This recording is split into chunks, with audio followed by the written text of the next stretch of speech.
merong attempt. At sabi ko, I stand by my sources and hindi lang isang source because I make it a point na pagka merong information dumating sa akin, I always look for a second validating information.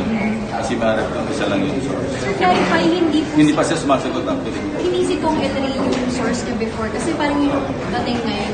No, siya yung hindi. naging source. Ang naging source hindi.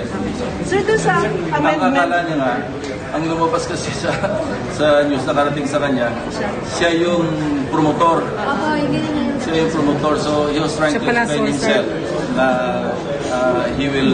he can swear on a stack of Bible na hindi siya yung proponent noong tinatawag na large insertion.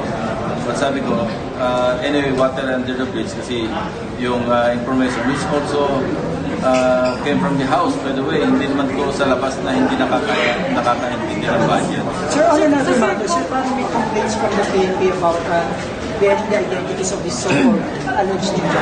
Well, it's our call.